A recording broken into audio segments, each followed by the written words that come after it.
I'm going to be talking, or we're rather looking at disasters in Africa and the church's response. We are going to zero in on the most affecting disasters or hazards that we're going to look at in a few moments. But to kickstart, I have just put together some stories, a few stories that I've captured from different countries that I have termed these are making the headlines. The first one, as we can see on the screen, is from Angola. Heavy rain caused damages and flooding in several provinces of Angola from early April this year. Strong winds were also reported in some areas, and as of the 21st of April, at least 20 people had lost their lives, many of them children. Damage to houses and has left hundreds of families homeless. Some of the worst damage also occurred in the Luanda province, which includes the capital city, and 5 people lost their lives after heavy rains and storms. Also, 2 people were reported missing, and more than 300 trees were downed. Also, around 1,200 homes were flooded. This was in Tanzania, where at least 7 people lost their lives after flooding in the Rukwa region, that's in western Tanzania. The flow of the Talanda River caused extensive flooding in areas of the Sumbawanga district on the 12th of April. That is at about 10 days from the happening of the storms in Angola. Dozens of people were left homeless after houses were completely destroyed. Infrastructure, crops, and livestock were also damaged. The 7 deceased were from 2 families, unfortunately, and these included children. Several people were also injured in the floods. The Red Cross reported that 6 people may still be missing as of that date, although the situation was unclear. Flooding also impacted the lives of hundreds of people in the Musoma rural district, that's in the Mara region. And local officials had said homes, material possessions, and food supplies were damaged or destroyed in the Kikuyu after floods on the 3rd of April. And a stretch of the Musoma, Makojo, and Busekera highway was blocked, leaving some communities isolated. On this slide, the United Nations was reporting that flooding and heavy rain affected or displaced around 240,000 people in several regions in Ethiopia since mid-March 2023. At least 29 people were reported dead by that time. This one is showing us torrential rain, which was caused by flash floods in parts of the Eastern Cape of South Africa. This was very recent, again on the 23rd of March. And in a recent statement, by that time, local authorities were reporting that at least 3 people lost their lives, and 1 was reported missing. Then they lost quite a lot of livestock with regards to those floods as well. This one is again very recent in the southern part of Africa, in Malawi, where the full extent of the damage caused by the tropical cyclone Freddy still becomes unclear. Disaster authorities in Malawi were reporting that a steep increase in the number of fatalities, that is people missing and people displaced from their homes. This is with regards to droughts that we can see in this slide. It was being reported that urgent action was needed to address the severe drought and food insecurity in the Horn of Africa and in the Sahel region. This is again Southern Africa, where it says Southern Africa is paying the high price of global climate change. The Famine Early Warning Systems Network was reporting that severe food shortages due to drought in Southern Africa. In 2020, maize production was was lower than the average of the last 5 years. And the last one is in West Africa, where natural resources depletion and crop failures due to droughts were widely reported in West Africa, causing production losses, rising food prices, and increased hunger and malnutrition. In places where dependence on natural resources and agriculture form the foundation of livelihoods, drought could lead to temporal or permanent migration of people. Drought-induced conflicts are also prevalent in these spaces between the nomadic herdsmen and the sedentary farmers in West Africa. So now getting into our topic for today. Disasters occur when hazards and vulnerability meet. I will give you an imagery very soon to explain what this means. A hazard is the probability of occurrence of a potential damaging phenomenon, and the examples can be floods, droughts, earthquakes, you name it. Then vulnerability denotes to the degree of loss resulting from the occurrence of the phenomenon. Thank you. So this is the likelihood that assets will be damaged, destroyed, and affected when exposed to a hazard. Out of 100 disasters reported worldwide, only 20 occur in Africa, but Africa suffers 60% of all disaster-related deaths. This is probably due to the type of hazards that affect this continent.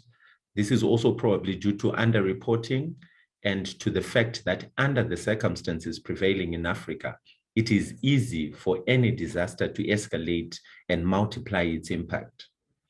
Africa's natural hazards are mainly epidemics, endemic diseases, drought, floods, agricultural pests and bushfires, but some areas are also susceptible to earthquakes, cyclones, and volcanic eruptions.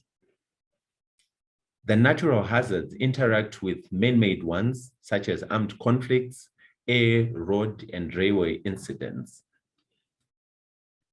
Other industrial hazards, such as mining, accidents, chemical spills, etc., and with widespread vulnerability.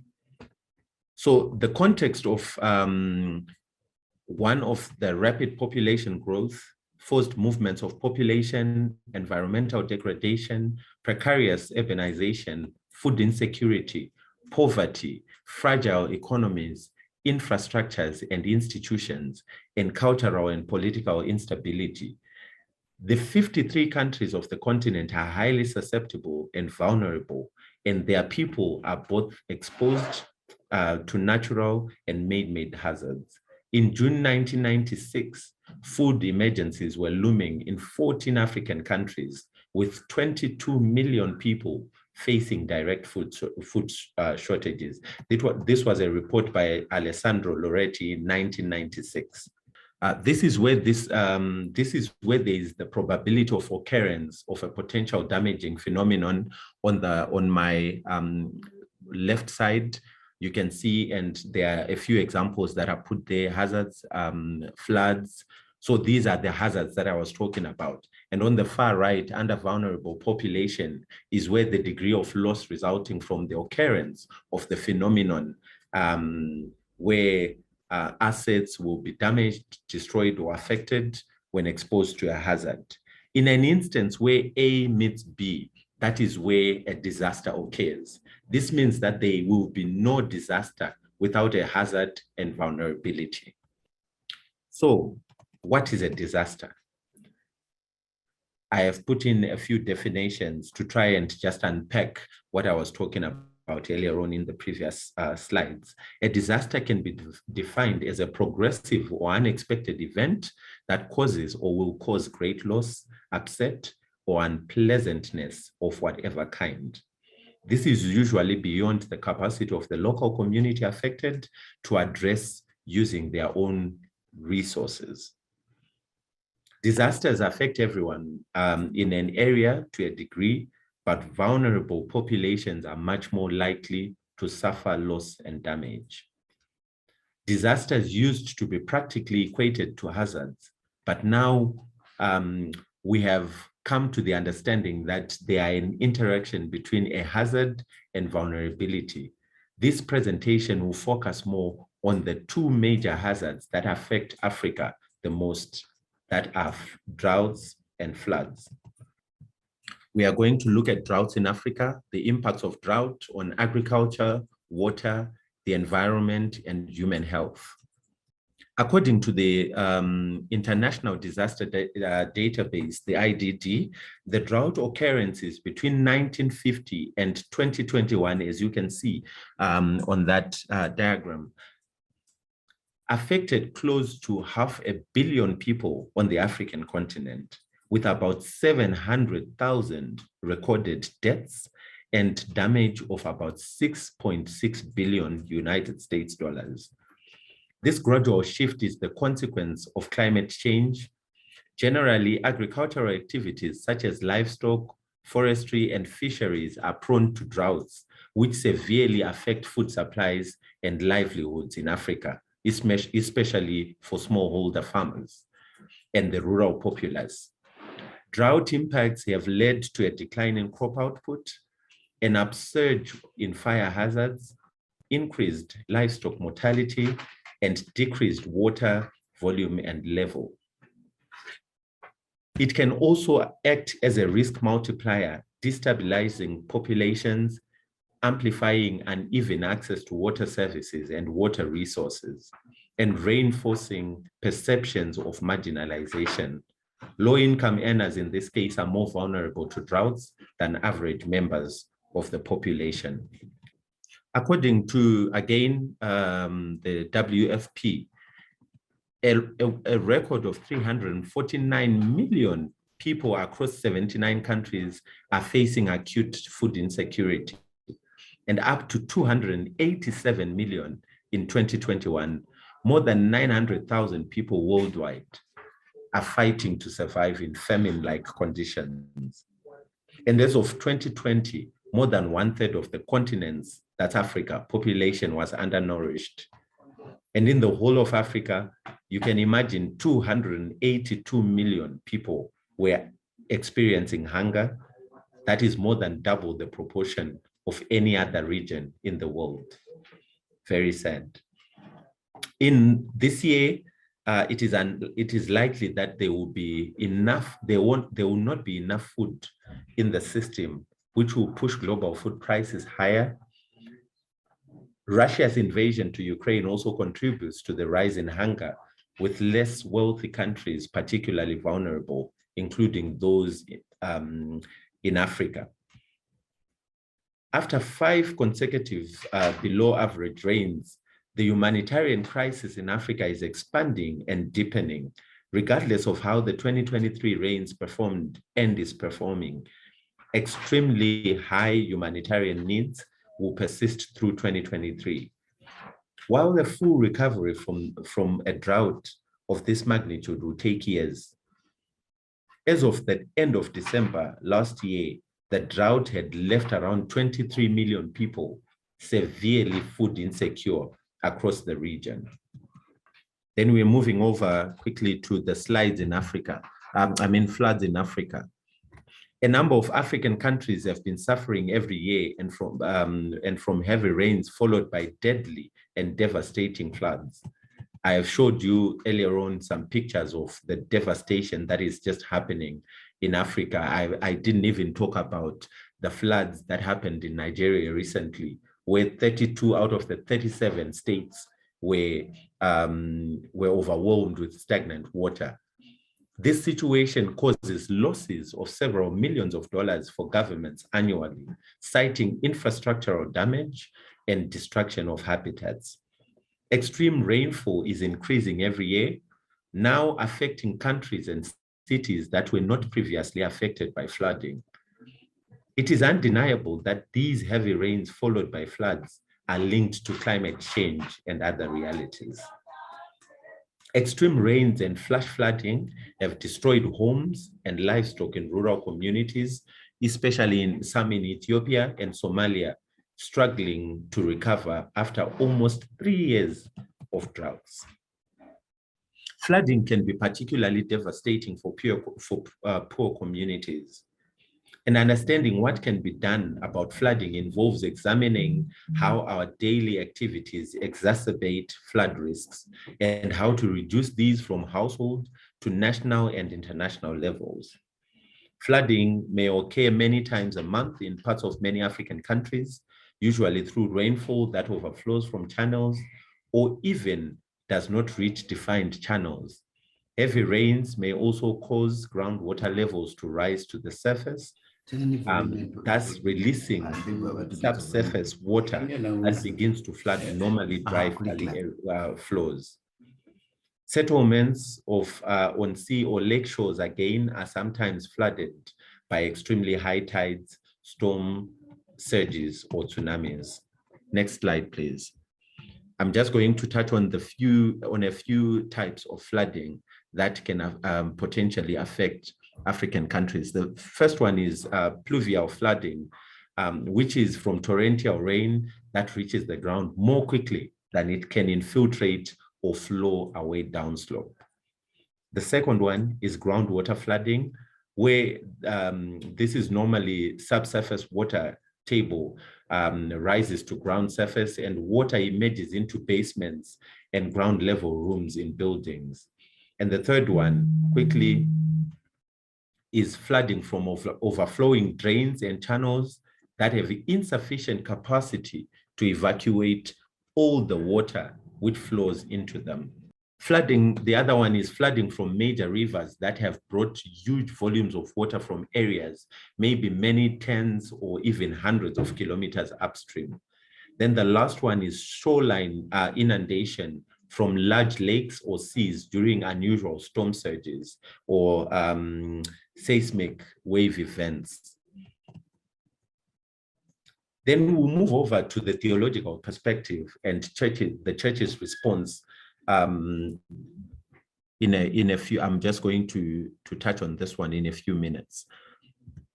Because God claims responsibility for calm as well as for calamity in his creation, that we find that in the book of Isaiah, chapter 45, verses 6c, actually, to 7. Many try to assign to God a particular motive during major events that cause loss and damage. When natural disasters occur upon the earth, they remind us that the earth has been subjected not necessarily to specific acts of God's judgment on specific people, but to judgment in general. Paul says that when God subjected this world to futility, he did so in the hope that creation itself will be set free from the bondage of corruption. We ought to live, however, in anticipation of the great day when the earth will be released from its futility. A theology of disaster resilience acknowledges that there are no easy answers to the problem of suffering. However, this rests on the conviction and trust that God, through Christ, is present in the Spirit, even in the midst of disasters, suffering, and despair. Preparedness as an element of discipleship is critical in building and maintaining resilience in communities. When a church mobilizes its people and its resources regularly on behalf of the needy, it will be better prepared to respond when a natural disaster comes along. Jesus said that we will always have the poor people around us who need help. That is in Matthew chapter 26, verse 11. But we cannot think that it is only people who we consider poor who we should have in mind. Jesus, I believe, was referring to all those people who are in need around us at any given time. The church's response to disasters. Churches are the first responders to every disaster. The local church is present when the disaster strikes and often has extensive networks outside of the affected regions. This combined strength of local presence and wide networks can be effectively leveraged during disaster responses, opening up possibilities for the following activities. Number one, to provide compassion, care, and emotional support. Number 2, to connect with local churches in affected communities to secure first-hand information of what is happening and what are the needs, what their needs may be from time to time. You will see one of the limitations again on this point later on as I conclude the presentation. Number 3, providing technical and logistical support to local churches that are involved in responding. Then number 4, raising funds and transferring these funds in small usable chunks to people and churches that are already taking action. Number 5, supporting the collection of delivery and appropriate resources where these cannot be sourced locally. Number 6, establishing connections between work happening in local communities and government and NGO sectors. Given the church's extensive presence in affected communities and reach of its networks beyond these places, the church and its leaders can be effective advocates for appropriate, effective, and holistic care for those impacted by a disaster. The church has extensive human, financial, and other assets that have the potential to be leveraged in supporting an effective response rather. While in-kind donation of food, clothing, and water that haven't specifically been requested should not be encouraged, at times organizations on the ground will make specific requests, and the church is well placed in this case to facilitate the collection of these items. Common resources that can be requested in these circumstances can be food, water, clothing, shelter, counseling, volunteerism, livelihoods, etc. I'm now going to quickly look at the limitations that I was alluding to earlier on, which are a few, but I feel there are more limitations that churches face in disaster management. The first one is lack of recognition from national and international working groups or organizations. The second one is access to disaster finances due to the registry requirements. And I think this is basically subjective from country to country. Lack of technical capacity, and lastly, denied disclosure to information dissemination on early warning. In closing, in honoring creation, we honor God. Unless changes are made to the way we relate to each other and the earth, we risk breaking our connection to each other within God's household. This will have serious results, not just for creation, but for people too. Only those who are willing to obey him and take responsibility are given that privilege. Among the things at risk about which churches must be concerned are the honor of the Lord's name, the integrity of ministry, the reputation of the church, and the people. To follow Jesus means simply that just hearing and listening, he calls us to carefully choose the foundation on which our homes are built, either rock or sand. The wise person, that is the one who hears what Jesus teaches and carries it out, will build a home on rock that withstands the storm. The foolish person, rather, who hears but does not obey, will find their home destroyed. Finally, brethren, resilient communities can be built and sustained through engaging a Christian understanding and practice. Thank you.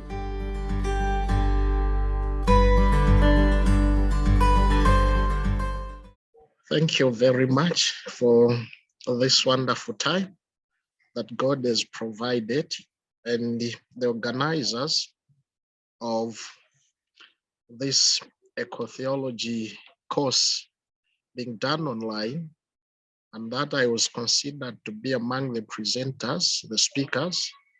I really don't take this for granted. I honor God, I thank you. And I also thank my fellow presenter today, Tonderai, with the fresh memories from Zambia, which we shared, and probably the wonderful audience that we have. Looking forward to learning from you as I share my experiences again, basically on God's covenant with Noah, the biblical understanding of natural disasters. Alluded to, I'm a biblical scholar, specifically in the Old Testament. So this falls within the area that I'm interested in and I pursue every day. But also basically so much interested with creation theology, creation care, as stated. So the presentation outline that I'm going to present is basically to do with the background information to what I'm going to speak on, and then God's covenant with Noah in the Bible. But then I will have to move from the Bible to contemporary reality to balance between the two, between the word and the world, and between the text and the context. So this is much more of the contextual biblical explanation or presentation. And then from there, I'll have to see what are the practical interventions that the church can really do in order to bring change. And then as required by this Eco-Theology course, there are 3 questions at the end for reflection to help us in our break rooms. As I proceed on the background information, the presentation really aims at deepening the biblical understanding of the link between covenant theology and the Bible, as it is from probably chapter 5, the last 2 verses up to chapter 10, where there's a specific covenant that was made with Noah. So that covenant theology in relation to natural disasters as they're happening in Africa and the world at large, and then the law of the church in flood mitigation, I've drawn emerging lessons that we have learned in Malawi, fresh memories this year, and then Africa at large. So this is coming from probably an area that was understood by Green Anglicans in Africa, the Anglican Environmental Network of Africa, on specific areas, biodiversity loss, pollution, and climate change. So it's a response of which this presentation is made. Let's quickly go to God's covenant with Noah in the Bible. And I'm beginning with the concept of covenant. So Rousseau, a scholar who has actually written a book called Testament Serve, it's popular in biblical theology, says it's a means of establishing a relationship. Because in Paris, the nation, this was much more located within the political context. So it was a pact or an agreement between 2 parties. And then it implied the mutual understanding, both had to understand it. And then there were also obligations attached to the one part and the other part. What are you supposed to do for each other? This was sanctioned by an oath and it was sworn by ratification. Really a ceremony, a public one, had to come in, and then there was something like signing, agreeing to the terms of that. So there were a number of covenants. It would be done between parties of equal sizes or status, but then also a covenant between a great king and a subordinate. So the covenant that God had with Noah reflects a covenant between a king and a subordinate. In this case, the king is God, Yahweh, Almighty, and then the subordinate would be like Israel, like us human beings who are of less, power and glory. So this kind of covenant, as you can now see, the term of the covenant, as the picture reveals, as it happened some time back during the time of Noah, people were actually lamenting, mourning, Noah, remember us. Noah, don't forget us. We are perishing. Yeah, so that was really something terrible. People were so much affected. People lost their lives. But then the term of the covenant, as we read it from the Holy Scriptures, Genesis chapter 9, verses 11 and 15, God is emphasizing on the phrase, I will never again destroy mankind. And it's not only mankind, but all flesh with the flood of waters. So that was the term of the covenant. It was a covenant of preservation. God was like going back into what he had done and saying, you see, this is what I've done, but I will not do it again. So he's using the word never. That is very, very much important. And then this covenant, as read in scriptures, it has got an important aspect which I've termed as covenantal progressive nature. So the covenant was with Noah's seed. It's not only with Noah, but even with the seed coming out of him. And because of that, it even includes us today. Look at Genesis chapter 9, verse 12. God is very emphatic and he says, I'm making this covenant between me and Noah, and doesn't end there, even with every living creation. So whatever you think of that has got life, that falls within the context of the covenant. But much more important, to agree with the covenantal progressive nature, God says, and even with all successive generations, and this includes you and me today as we listen to this wonderful Eco-Theology Course. My dear brethren, God wanted to seal this covenant by pledging and by bringing a sign. So within God's covenant with Noah, this is point number 4, which I have called as a sign of the covenant. So God had to set the rainbow. You see that picture of a rainbow as a sign of the covenant. God simply wanted to show us, to become so much visible and realistic what he had said, so that we can remember that there's this covenant, a sign is there. And then this covenant, which has a sign of a rainbow, was really to remind humanity, all human beings, about the multitude, gracious acts of God, all of the manifold grace of God, as we can see in Genesis chapter 9:13.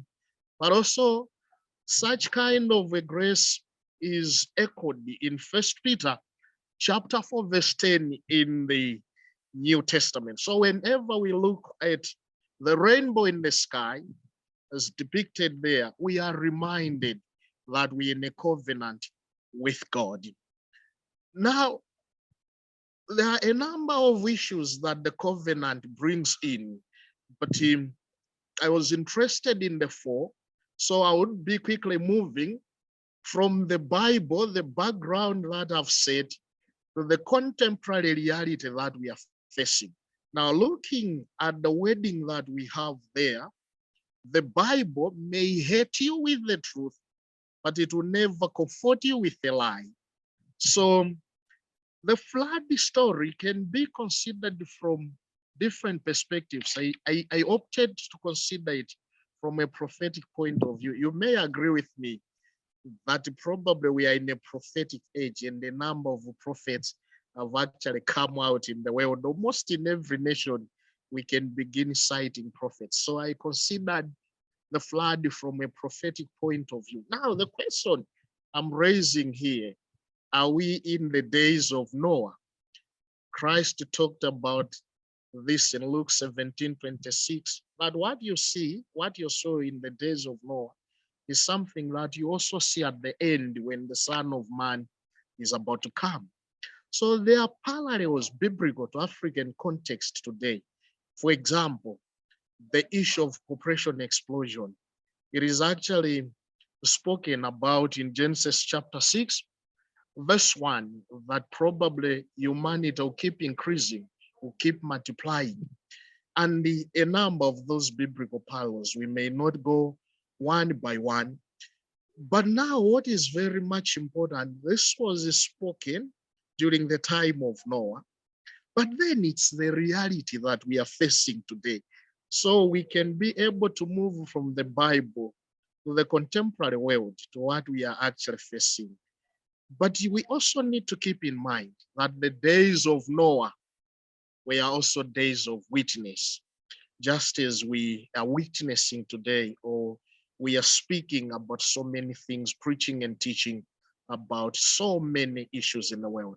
Now, drawing from population explosion, I was interested for all of us to appreciate how Africa looks on the world map of human population growth today. As you can see on the map, the world population growth from 2008 to 2050, the most crowded is our continent. You can look at South America, you can look at North America, Europe, Australia, and these other continents. But look at Africa, so much crowded.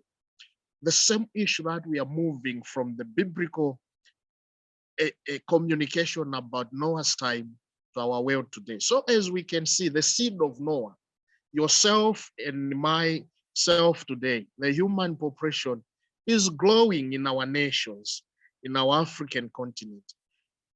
Because of that problem, urbanization is also increasing. People are rushing to live in the cities. And unfortunately, very unfortunate, dear brothers and sisters, infrastructure now, as we begin to build, we don't even care. We are building in mountains and where probably water would flow. So we are crossing the waterways. So to speak, in a term that I've used, humanity have become eco-terrorists as well as the environmental despoilers. We are actually destroying everything that is very helpful to our own life. Now, because we have become environmental despoilers, we have become eco-terrorists. Consequently, in the African continent, you cannot those 6 things. Soil erosion exceeds soil formation. Let me simply emphasize on number 2. Species extinction exceeds species evolution. I have actually stated there in terms of the percentages that humans make up 0.01% of all life on Earth. Unfortunately, we annihilate 83% of wild animals and half of all plants. The case specific to pangolins in Malawi, you see that picture, is one of the most targeted, species that is facing slaughter, that is selling, that is being sold like cakes everywhere. And the animal world is actually in fear of the humankind today. The coexistence that was there in the Garden of Eden in creation theology is no longer there. So proceeding from there, the problems highlighted on the animal world being in fear of the humankind, we also have a problem today whereby our animals are actually in danger of microplastics. I have actually brought in, within the next slide, a journal of Great Lakes research that was done in some time back, where we had the first evidence of microplastics in the African Great Lakes and even in the Nile perch and the Nilotrapia. All that has been an affected region, and the species are really affected, as the article can demonstrate there. But deliberately, as I had to go back to 2015, we have had this problem even here in Malawi about the plastics affecting other creatures. As you can see, the fish there probably consumed a plastic. And now survival of the animals in our lakes, in our seas, is really, really deteriorating. And this is a problem even for us as human beings. So that's probably a contemporary reality that we are facing as we draw the same from the time of Noah. Things had to end during the flood. Animals had to be affected, human beings, and so many other vegetative cover, as we can draw lessons from that time. Now, I have also brought a Malawian case, the recent one, specific of the flood, the 2023 Cyclone Fred traumatic impact. Now, according to Malawi's Department of Management Affairs, DODIMA, reported on 25th March 2023, this is what is communicated. In the aftermath of the tropical cyclone Fred weather system, there are currently 5,063,771 people internally displaced, and these displaced people are residing in 577 camps. Out of the whole figure, 511 deaths were reported, and at least 1,724 people by then injured, while 538 people by then were still missing.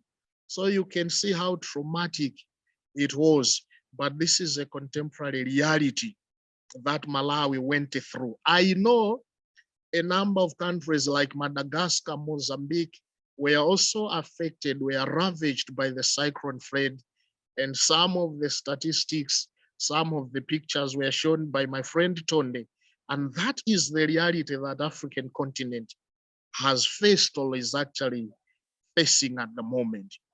Going forward, still on the cyclone Fred, I also looked at the developmental aspect of the issues that we are facing. Like on the point of agriculture in Malawian case, over 194,500 livestock were dead and nearly 91,000 were injured. And these are animals within the aspect of agriculture, while over 204,800 hectares of land were actually submerged by or washed away by water. So Dodima also reported about that. You remember in Malawi, we had the cholera outbreak, simply, and that was before we had the cyclone Fred. So with the coming of cyclone Fred, the spread, the flooding of the waters, there was a resurgent cholera outbreak, and the number of people were killed or became, we lost them, they were dead. And that was adding on numbers which were already dead and adding up to 1,600. Not only that, but even the water facilities were destroyed.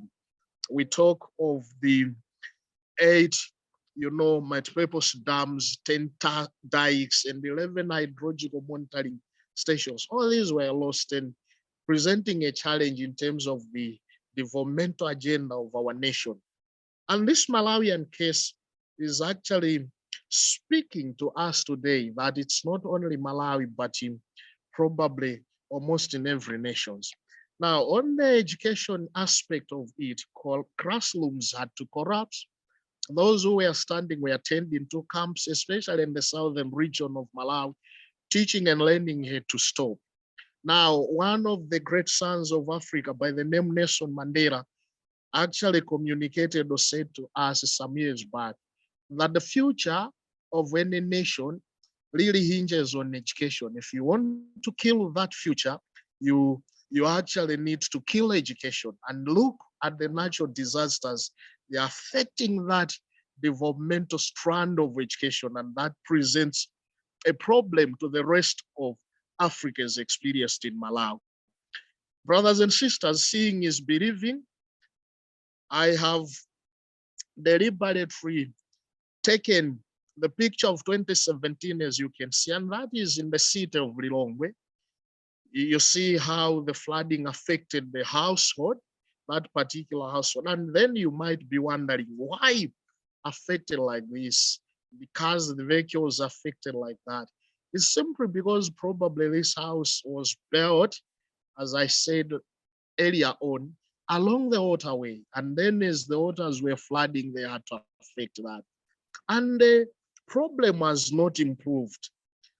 The years 2018, 2019, 2020, 2021, 2022, and come 2023, the cyclone Fred, as the picture is shown, the problem continues as the figures have also testified. I have brought in more pictures for a purpose. One of the pictures, you see the landslide, it divides the road. Where you have the village submerged in water, that picture, I'm happy, I was also shown by my brother Tonde, as if we talked in the background. That's so much interesting. But this is actually to prove that we are facing a crisis in Africa. You see how the house is destroyed. People are living in temporary shelters, all those figures, the alarming figures. You see the vice president of the nation, Dr. Kraus Chilima, actually going onto the site, trying to monitor the situation. And then we had a lot of people dead. Our president in Solo Fumud there, the day we were burying a lot of our brothers, lost due to the cyclone flood. But interesting enough, God is the preserver. Amidst all the houses that we had lost in a particular area, there's that small house. It's actually a shop. In our local language, it's Masalimo 91, which in English is Psalms 91. That was preserved. You see, so much interesting as we can learn from that. And then we have an empty space after all the crops are gone in the pictures. Now going back into scriptures, Romans chapter 8, verse 22, where the Bible says, we know, probably no one can refute at this point, that the whole creation itself has been groaning, as in the pains of childbirth, right up to the present time. I've deliberately underlined the right up to the present time. So as it had begun during the time of Noah, where God was punishing humanity, was punishing all the creatures because of sin, the same has actually went with us up to the present time. Probably if you are a woman, you would understand the phrase in the pains of childbirth. Probably men would not really understand that. So that's how we are mourning. That's how we are lamenting. That's how the African situation at the moment, the biodiversity loss, the climate crisis, all what we are facing is actually depicted in this phrase. Dear brothers and sisters, after being convinced with all this, what is it that the church can do practically? Now, I've brought in a picture of a man who has inspired us so much in Malawian context in the creation care. A name you are familiar with, Charles Buckle. He has even inspired myself to get so much involved in these issues of environmental care, of creation care. One of the things that I've learned throughout our work is that the church must seriously take the teaching law and the faith action as we address these challenges. We need to empower people to have knowledge. Hosea 4:6 says people are actually destroyed due to lack of knowledge. So practically, here Charles is in a church that I was pastoring, Chisapa Anglican Parish within the seat of Rio. So we had a Sunday presentations on environmental issues. We can do the same with our communities, whole engagements, talking with chiefs and the like. We also need to teach people on faithful Christian living. You remember from the Bible we are coming from, chapter 6, verse 8, we actually learn from there that God is actually punishing sin in the disaster of the floods. So we need to be faithful Christians. As the area slides have shown, we also need to teach our people on population growth, probably economic diversification. People should not only rely, on trading the charcoal issues and what have we, but we can also diversify economically. We also need to teach on climate change and disaster management. The church must also facilitate faith action. I was impressed with the Roman Catholic Church in Malawi. The moment we had this disaster, they announced nationwide that all the offerings that we'll have the coming Sunday will be channeled towards addressing the problems that our friends have faced in the southern region. And at the same time, the local church has also to appeal for international support. You know, the church is both local as well as international. So we need to appeal for international support, because as probably we are suffering in Madagascar, we are suffering in Malawi, we are suffering in Zimbabwe, in Nigeria, the other parts of the world might not be facing that crisis. So we come together to support each other. And then on slide also, the church must offer spiritual support, and the church must deliberately establish a responsive and accommodating church, probably at the site where the natural disaster has affected. Moving forward, I'm very much passionate about children and youth ministry. So on the picture, that's my daughter, firstborn, Precious Jonas, planting a tree 3 years ago. We had gone to a village trying to create a forest, and I felt that which we are doing, trying to reverse the tragedy of the world, we also need to pass it on to our youth in the children. Now, as a pastor, I would not begin with simply the other youth. I need to begin from my own house. So you see, even the covenant theology that we have in Genesis chapter 8, verse 21, as God was reaffirming in his mind that he would not destroy again the world with the floods, he had actually mentioned the phrase which is very, very important as we engage the youth. He says, man is evil from his youth. So for example, if we are cutting trees, then that begins from our youthful moments. When we are destroying the environment, that begins from our youthful moment. So to reverse this tragedy, to bring full restoration, then there's no way we can forget the youth. That's a very big mistake for the church to forget the youth. That will also help us to ensure probably continuity. As I go on proceeding, I want to appeal to those undergoing through this Eco-Theology course, and probably those who have simply joined. We need to explore structural improvements. In the next slide, I have shown, as you can see, that's the artwork by the Anglican Diocese of Lake Malawi. In the central Malawi, a diocese that I belong to as a priest, the lecture and the university. The diocese was actually appealing for relief support in response to Cyclone Freddy. Now, when I look at all this, it's actually a good thing that we can appeal for support. And let me really applaud our fathers in the faith, the bishops in Malawi, all Christians. We really supported, and we have really done all what we could have done. But what I learned, probably from the last point under that slide, there was no well-planned financial agenda, which I have termed here as emergency fund directed against the natural disasters. But the covenant theology reveals to us that Noah built an ark before the downpour. So it's like we are actually seeking for solutions after we have already been attacked, after we are already, affected, we are already shocked. But probably we need to improve our structures, the town planning issues, why, blocking the waterways. And again, when we are negotiating for resettlement, the government, the politicians, why is the church silent? Yet this is really our work. The building codes, the flood codes, all these, the evacuation plans, the church should really consider these practical issues on how best we can come in to improve the structures.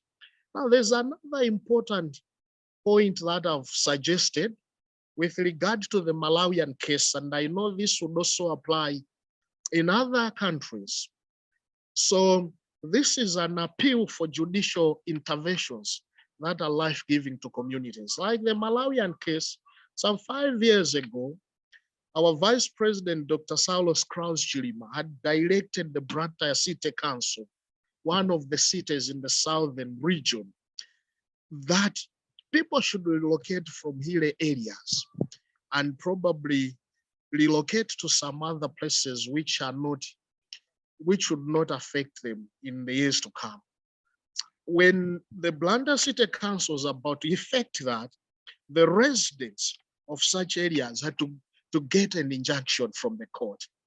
Now, they were actually protecting themselves from resettling to other free spaces. But look what has happened in 2023. It's like they were actually buying and defending their own death. I'm not taking pride in this, but it's really something that the judicial interventions can think about. But probably as a church, we need to appeal for that, because our work as a church is to preserve life. So that's a component worth considering as the Church of God. Otherwise, we can't manage simply to leave this to politicians. Again, in different nations, Malawi, as an example in this presentation, I am also suggesting that probably the church can support and strengthen the policies, the projects, and the programs that we have in our different nations. You see, like in Malawi, we have the National Disaster Risk Management Policy developed in 2015. We also have, a project. We also have a program, which is quite worthy, like the Shire River Basin program. But you would discover as you follow through that probably when it comes to implementation, it's a bit weak. When it comes to implementation, the problem would be no poorly coordinated. So this is the space where the church would think of coming in, would think of probably supporting, strengthening what we have, speaking, advocating for such things actually to happen in a way that would bring life to all of us. This presentation is also proposing or suggesting as something that the church can do for all of us to think about, like practicing local-based solutions for flood mitigation. I've deliberately brought in that picture. In the Malawian case, our economy is agro-based, so we rely so much on agriculture. But the way probably we do our agriculture is not really something that we can say we are helping, we are trying to mitigate floods, we are caring for our environment. So that's something that we can consider as probably people working in this, and much more important as the church. We can also consider forestry and woodland planting, issues of reforestation and afforestation, retention dams and ditches, and so many things that would fall under this proposal. As I really come to the end of this presentation, I am actually appealing to each one of us in the slide coming that the church can and must do something now. So there's a picture that I'm also bringing here for our consideration. Most often we have felt that the African continent is poor, but I've always argued that Africa is not poor. We have plenty of resources. And actually the other continents have been built based on the resources from Africa. Now we can learn from nature, as they've built that tower without donor aid. You see, very much challenging, as we can see. I want to challenge each one of us again to reflect on that image so strongly. And I'm saying if ants can build such a tower without donor aid, surely can we not resolve to reduce and reverse natural disasters and achieve effective human growth that delivers for the rest of creation? Surely, with the little resources, with the knowledge that we have, we can do it. Yes, we can, and we must do it. The African church, the Malawian church, the South African church, the Eastern Africa church, the Central Africa church, the Northern church, we can do it as Africa. Dear brothers and sisters, thank you for your attentive listening. Thank you.